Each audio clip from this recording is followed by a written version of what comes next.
Hey guys, this is the Instant Camera Guy here. I wanted to make a video today regarding the Fuji FP-100C and FP-3000B pack films and Polaroid automatic land cameras and similar models that take that film. So I'm making this video because I had a customer ask me a question whether or not these old cameras were actually compatible with the old Fuji films, because he had read on an internet article in the comments section that when you load this film into these cameras, that when you try and remove the protective dark slide, the black dark slide actually rips off because the new packs are not compatible with the older models. Which is absolutely simply not true. So I'm here to make a video explaining sort of why this myth exists and something that you can do to prevent the pack from ever ripping on your camera. So the camera I'm going to use today to demonstrate is my own creation. This is the Manticore. It's my Polaroid 180 clone, same lens as the Polaroid 180 and a manual shutter. And I'll just be using that. But all bodies on these cameras are in fact the same, so this applies for all sort of Type 100 cameras. Now, the myth stems from the materials that Fuji uses to build their new packs. So basically, the back side of this pack of film is made of plastic, and so is the front side. Now, when Polaroid used to make the packs of film, back in the day when they actually still made peel-apart Type 100 film, that back bit was actually made of metal. In the back of the camera, you will see on the rear door there's actually this big leaf spring. And basically what that leaf spring does is it helps just put some pressure on the pack and keep it flush in line with the camera so that your film plane never goes out of sync with the lens and things like that, and just keeps it sitting there nice and tight. Now, if you read enough on the internet, there will be people out there that swear that the plastic film packs get too bent by these springs and it puts too much pressure on the film, and so the dark slide will rip coming out.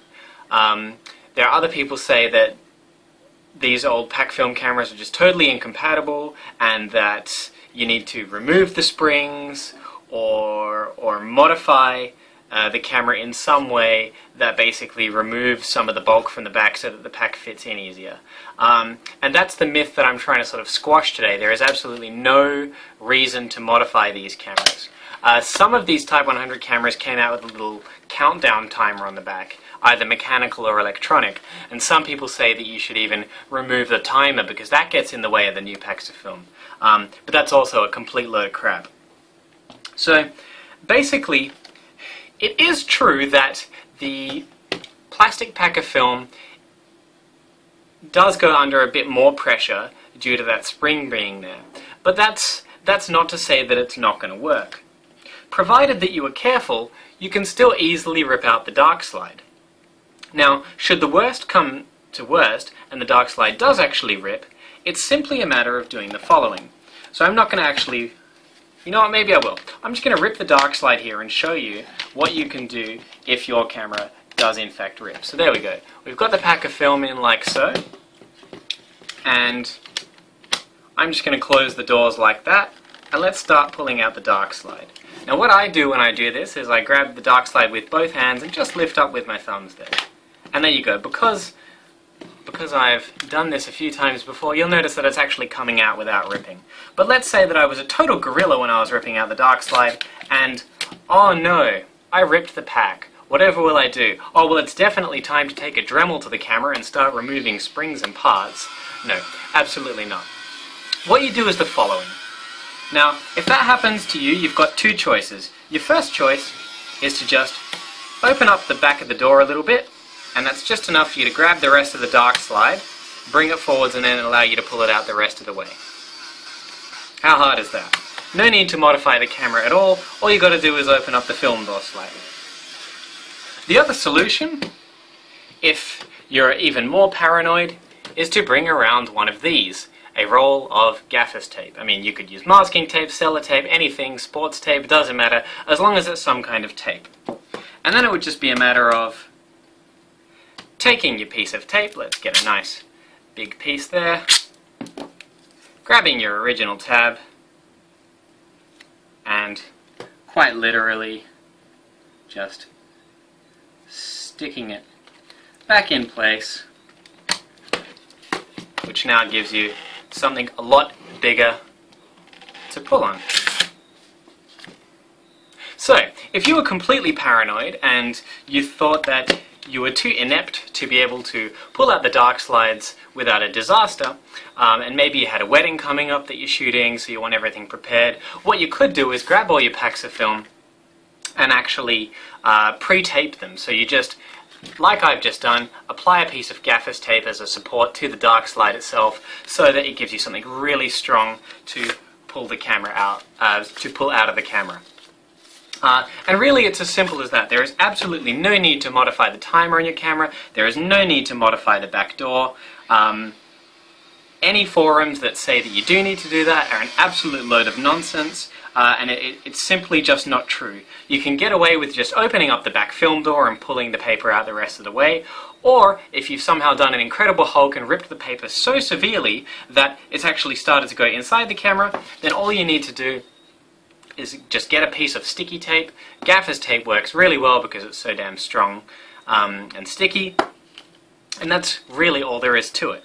Now, if you're having a lot of trouble with the second set of tabs being out of place, like these white tabs, if they keep jamming, the number one reason for that is that the rollers themselves are not lubricated enough. And so it's simply a matter of applying some lubricant to the rollers. Now, this camera is loaded up with film. I'm just going to grab another camera to demonstrate.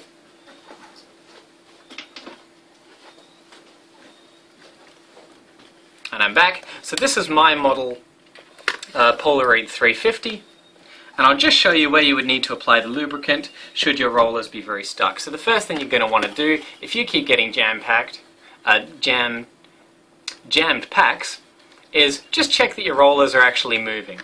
Now sometimes the tips that actually join these rollers start to rust up, and when they do, it can actually impede the roller's ability to move. So it's just a matter of getting some WD-40 or sewing machine oil, basically any kind of lubricant that you can find that's oil-based, and just lube up just the tips where they join onto the rollers.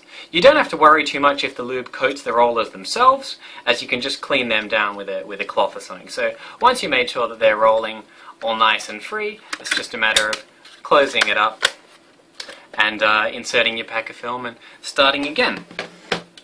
But yeah, I guarantee that using those solutions, simply opening up the rear door and pulling the dark slide, or applying a bit of sticky tape to the dark slide should you rip it, and just keeping your rollers lubricated and maintained, you will never have an issue with the dark slide. And there's absolutely no need to go removing springs or timers or anything that was actually designed to be on the camera originally.